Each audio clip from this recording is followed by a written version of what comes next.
It's Wednesday, March the 1st. Set me free, says Shipman. There's grannies to kill. Charles told to put on hat. He says, OK. Please welcome the teacher's pet, Mr. Iain Lee.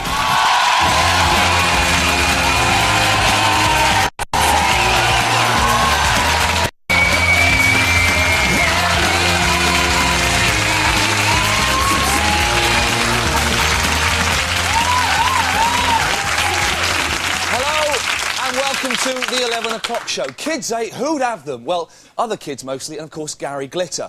But, no, but don't they say the funniest things? Only yesterday, one little one came up to me and said, "No, Uncle Iain, I don't want to take some sweeties out of your pockets. You scare me." Ugh. Brilliant, I gave him a smack. But today saw the launch of a national campaign to reduce the number of teenage pregnancies, and mostly it involves giving condoms to male teachers. Dirty buggers, sack them all. The situation is so bad that schoolgirls cast as Mary in the nativity plays are bringing their own babies. Even Sonia from EastEnders is set to get pregnant. What a ridiculous idea. Who'd shag her? Apart from Robbie. Or Wellard. No, it's quite difficult. The good news is, as she knows, the good news is that research shows that the more intelligent kids are, the longer they have to wait to have sex, which means I've got more chance of getting into Mensa than I have of getting into a lady. Don't get it. I do, it's very good. Now, is it any wonder that kids misbehave? I mean, when I was naughty, my dad would show me the back of his hand, and as I was looking at it, he'd hit me round the head with a cricket bat. So, how do we solve the problem of unruly children? I say bring back national service. After all, they've already got the combat trousers, they'd enjoy being part of a crack troop, and some of them even have their own guns. But enough of these juvenile japes. Ladies and gentlemen, please welcome the girl who'd get us all into trouble, Miss Daisy Donovan.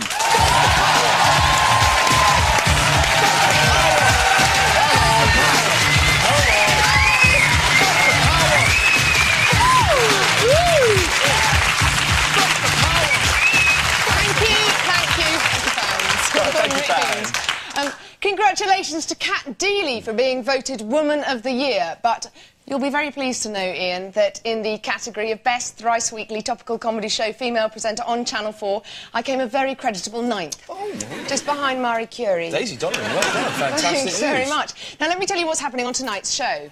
Paul Garner goes behind the headlines to uncover the truth about road rage. We're under the covers with convicted Madam Cynthia Payne. And later on, I'll be finding out why women under the age of 35 make the best bosses. But first, it's today's headlines. Tonight's top stories. A high-profile spokesman for the cosmetics industry has denied that there is a link between wearing excessive amounts of makeup and mad cow disease. A young offenders institution has been praised for its new incentive scheme. Inmates who behave well are allowed the use of a Game Boy in their cell. Those who behave badly get to be the Game Boy. A 6-foot alligator is at large in a Newcastle park. It was last sighted surrounded by a group of dancing Geordie slappers who thought it was Newcastle's biggest handbag. The British Toilet Association say that 1 in 3 public conveniences is to be phased out. They describe the move as the sad demise of another traditional cottage industry. And those were tonight's headlines.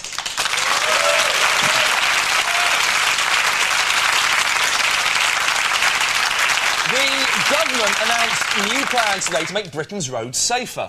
However, the new plans fail to tackle the increasing danger of road rage. Luckily, Paul Garner has this emergency report.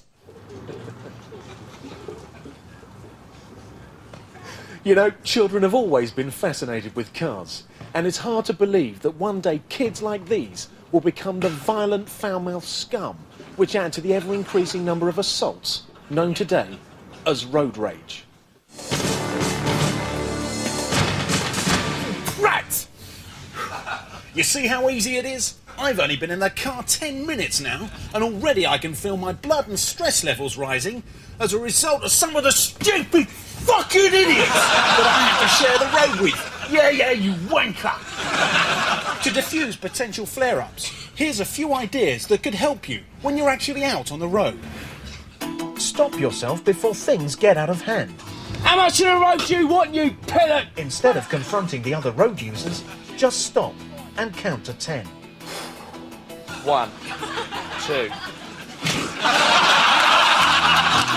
Look at some of the new technology which enables you to communicate with your fellow road users whilst avoiding confrontation. A simple keyboard and LCD screen allows your concerns to be understood by other drivers. Listen to the advice of those like Steve Thomas. In 1997, he made the newspapers for all the wrong reasons when he left another motorist in a coma for 2 weeks after an unprovoked road rage assault. He cuts me up on the Chiswick roundabout, and I just saw red. Yeah, but that hardly seems enough to warrant hitting him like you did with a car jack. Yeah, well, the Muppet cut me up. Yeah, as I say, that shouldn't really have provoked the... Look, mate. The Muppet cut me up. I went to the home of Kevin Turner, the innocent young man Steve had left for dead in Chiswick. He told me his version of events on that day in 1997. And by all accounts, this was a totally unprovoked attack, wasn't it, Kevin? Yeah. I remember I was driving along the A4, coming up to the roundabout, and there was this guy who was waving his arms and hooting, and I thought something was wrong. So I pulled over, and then all I can remember is that this guy just got out of the car, and then he just went for me.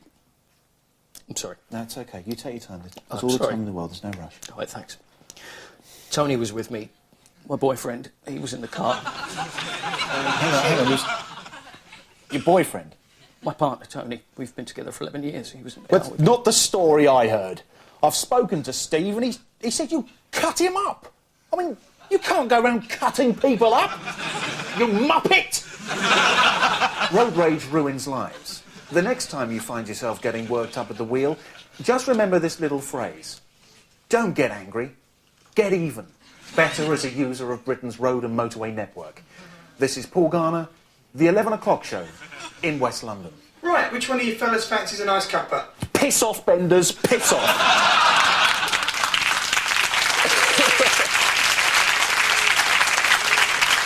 Britain's banks have caused outrage today by deciding to charge customers £2.50 for having the sheer audacity to want to withdraw their own money from a cash point. But where will that extra money go? Well, here's what the experts predict. Queuing. 5 pence will be spent on improving waiting time. The monotonous cashier number 5, please, message will be revoiced by the more human tones of Housewives' favourite Stephen Hawking. Currency. 15 pence is being spent on more up-to-date banknotes. Instead of stuffy train inventor George Stephenson, the £5 note will feature former brushstroke star Carl Howman. The £10 note is livened up by good old boys, the Dukes of Hazzard. While the world of pop is represented by Posh Spice, who dons a glittery dress to play the silver strip down each note. Security. 45p goes on improving cashier safety. In the event of a robbery, panic buttons will now link directly to pop hero Sting. It may end in carnage, but Sting will be there to perform a benefit gig for the victims' families. The remaining £1.25, well, that'll be spent on important administration. Bank bosses will be using the notes to wipe off their cocks after knobbing their secretaries. I mean, come on, you love it, fat cats! And that was our guide to the new cash point charges.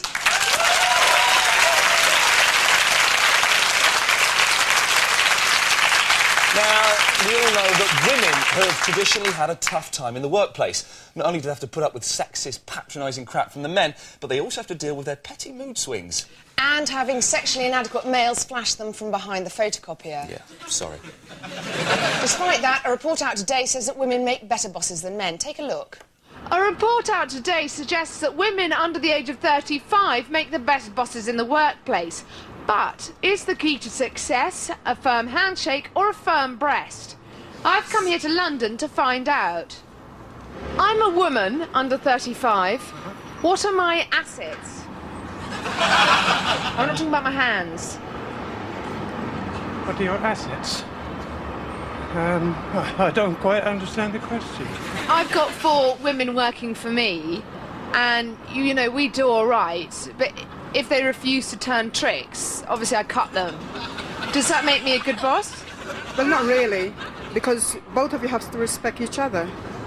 And I respect them. It's just a case of if they don't turn tricks, then obviously I've got to cut them to let them know who's boss. oh, sure, yeah, that's right. You must let them know, who's in charge. The report also concludes that women make better bosses because of the pitch of their voice. Could you sack me like a woman? No. If you did have a woman boss, you would spend a lot of your time just looking at her skirt, wondering what she was like, wouldn't you? Yes, yeah, of course. You filthy pervert! Just take it up, say half an octave. Ready? Yeah. No, I wouldn't sack you. Actually, I wouldn't sack you. Just a good one. I wouldn't sack you. Well, because it's not my scene. It's not my scene. Oh, Don, hello, how are you? All right, I'm sorry, I won't be coming to work today because I've got an upset stomach. I'm not too well. I'm feeling I've got a bit of a headache and that. You want some time off then, do you? Yeah, a couple of days I do. A couple of days? Yes. Well, you take some time off. Take the rest of your fucking life off because you're fired. Okay, thank you. I'll get another job. So there we have it. Young women do make the best bosses. So don't try and tell me any different, right? This has been Daisy Donovan for the 11 o'clock show in London. You're the stern lady all of a sudden. I'll put an end to that.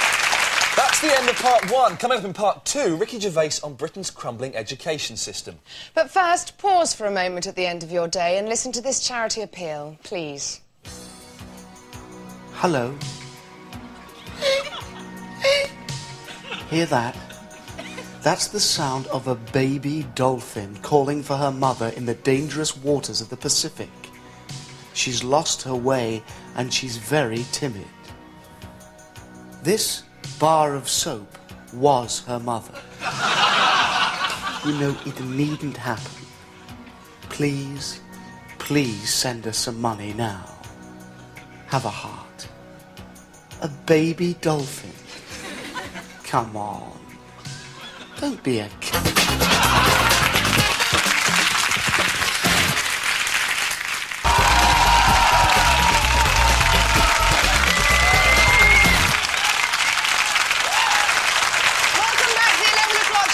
The 1st of March still to come. Ricky Gervais and Cynthia Payne. But first, today's headlines. Charles visits Caribbean. They say thanks for the dope.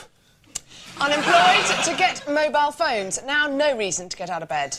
Study says being fat and lazy is good for you. That's because they can't see how small their tiny winkies are. When they said the revolution will not be televised, they hadn't considered the literal revolution of the London Eye, which is on our screens more often than Jeremy Spake, and I've heard charges less per ride.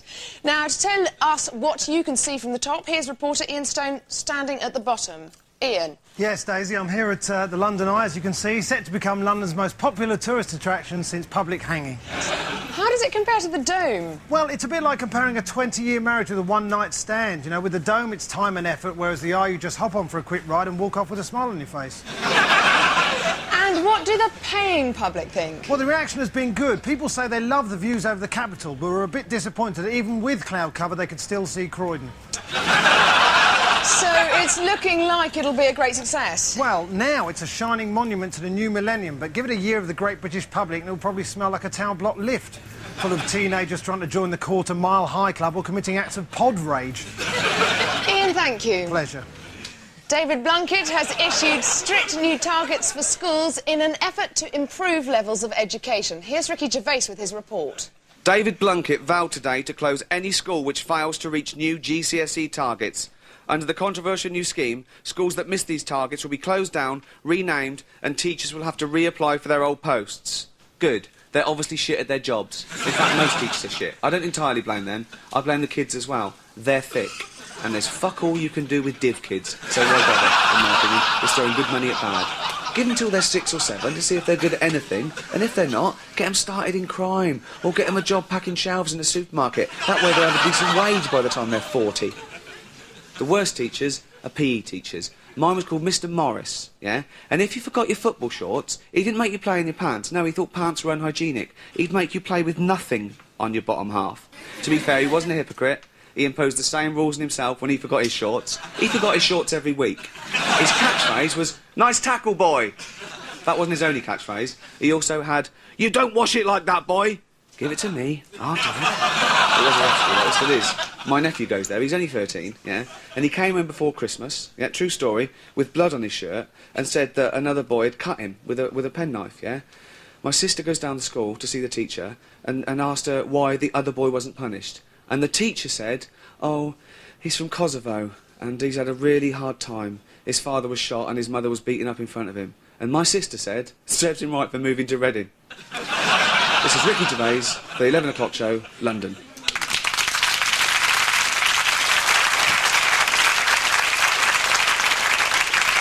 Everyone has their own idea of happiness. To some, it's a puff on a fat cigar. For Dr. Shipman, it's a knock-in at the bingo. But News Out Today claims that the best way to stay happy is to slob around at home. Apparently, people who take regular exercise are as miserable as sin, whereas people who squat on the sofa, boozing, dribbling and guffing feel great. Bad news for Lynn for Christie, great news for Judy Finnegan. So, do you and your family have what it takes to find happiness? Is your family a family of slobs? Find out now with this simple test. When you get home after a hard day's work, has your wife... A. Prepared a hearty evening meal. Or B. Spent the day scoffing a cinema pack of Maltesers and shitting into a bag. Does a romantic night in mean... A. Watching Sleepless in Seattle with your partner. B. Watching Eyes Wide Shut with your sock. When your husband makes love to you, does he... A. Put on a romantic record and stick a rose between his lips. Or B. Put in a pizza and stick a Snickers between your lips. And finally, do your family all squeeze onto the sofa to watch... A. The telly. B. The greyhound screwing next to the radiator. So, if you answered mostly A's, you need to get in more. And if you answered mostly B's, you'll die happy, probably tomorrow from pie cancer. And that was our scientifically proven slob test.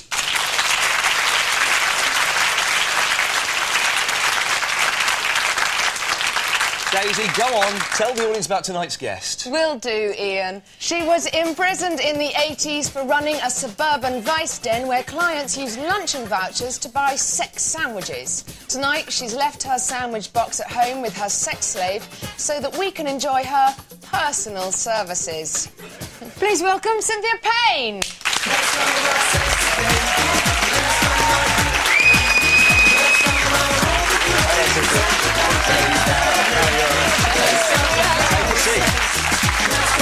Thank you very much for coming along and joining us. Now, it's true, isn't it, that at your house parties, people exchange luncheon vouchers in return for sexual favours. How did that work? Well, you know, they were fiddling me, the girls, and... They were what? I thought it was the blokes that came in they'd be fiddling. No, we used to charge £20 in those days, food, drink, and a lady of their own choice. We used to knock £5 off road age pensioners, and we used to charge half price if they were past it. What girl was the most popular? Oh, the Welsh girls were the best. Really? Oh, They're yes. dirty, aren't they, Welsh girls? They are dirty. It does happen to be St David's Day today, isn't it? Yeah. I'm off to get a couple of Welsh hookers after the show. No, the Welsh girls, they enjoyed a party as well as getting a few bob. And this all happened in your South London home, didn't it? So Yes. what did the neighbours think? Well, there was never any noise because they were all upstairs in bed, weren't they? Did they ever, you know, pop round to complain and then... No, think, I never had join any in? complaints. Never had any complaints. I used to live right next door to Carl Davis, the music composer, and he never knew what was going on. Until, of course, the news broke out and... He was round there like a shot. All the Black Mariahs outside my house, and we were all taken into the Black Mariah, all gone down to the police station. There was 40 men in the house and 20 girls. Christ, a lot of people going twos up and having chicken sandwiches. Well, we think your talents are wasted and want to put you back to work. Now, imagine you're organising a fantasy party for us this weekend. We want to know who'll be there, what they'll do when they get there. So let's play Cynthia's house party, all right? Right, every party needs a hostess. What are the essential qualities for the job? You've got to make sure the girls are nice, because if the girls aren't nice... I was very lucky. I used to get enthusiastic amateurs.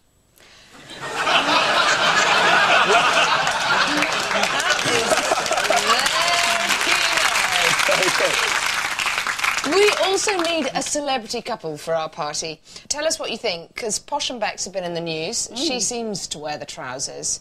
But what about in the bedroom? Who comes out on top? Well, could she beat something like this, for instance? Let's have a look at this. That's me in a just show this on the catsuit. camera. This is That's you. a cheeky lady. Mind you, that's 25, 30 years ago, maybe. Thanks very much for that. What about our royal lovers, Edward and Sophie? Who's on top there? Well, I'm a royal family admirer, so I don't like running the royal family down. But he's a bit. I like Charles. Actually, I think he's going to make a great king. What about Edward though? He's a bit limp, isn't he? Well, you know, Sophie's good for him. We got it right the first time. Ladies and gentlemen, Cynthia Payne. Thanks very much. Earlier, we reported on David Blunkett's plans to close underachieving schools. And for more on that story, go back live to Ricky Gervais. Ricky, have you found out any more about David Blunkett's plans? No, but I've got an idea for headmasters of shit schools, right? If I was them, what I'd do, when Blunkett came round and said, I want to check your standards, I'd go, you want to see the exam results, do you? Actually, I'll read them to you, shall I? I'd go, maths, brilliant. Science, top marks. English, yeah, we came top in everything. And Blunkett would go, all right then, see you next year. Actually, I just remembered something, right? I was about my school. Remember I was telling you about Mr Morris, the PE teacher? Yeah. Right? He used to try and impress all the divs with stories, usually about sex, right? And he told us this, and we were meant to believe it. He said that when you're captured by cannibals, they show you pornographic pictures so you get an erection and there's more meat. That's true, right? So you're in the pot, and the chief is adding a bit of salt and thumbing through a copy of Big and Bouncy, and you're going, oh, don't kill me, I don't want to die. Look at the mutton shutters on that.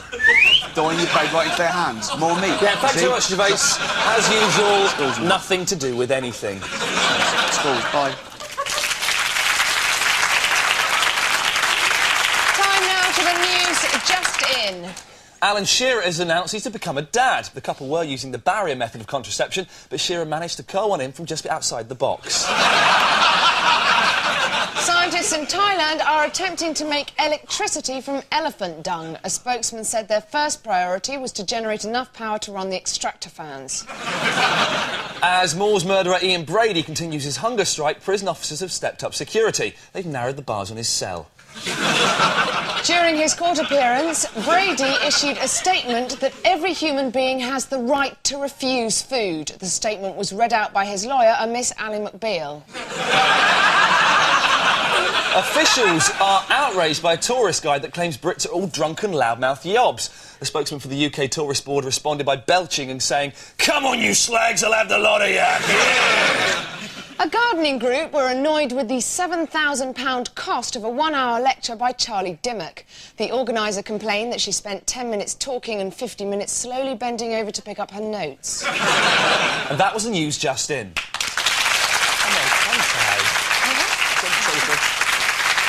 all from tonight's show. Tomorrow night we'll be talking about pop music. Smooth. As Ben Miller looks ahead to the Brit Awards. But before that, shocking proof that Britain's drug habit is getting out of control as even Prince Charles gets mashed off his tits on E.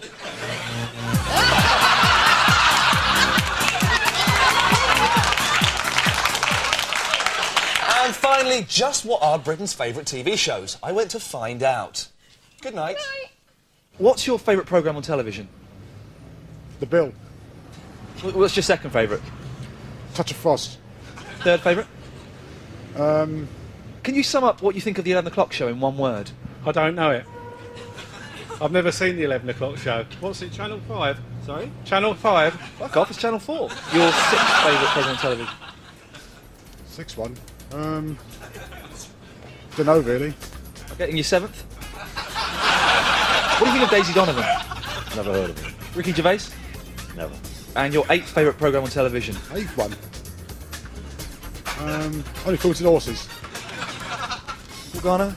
No. Don't mind bothering.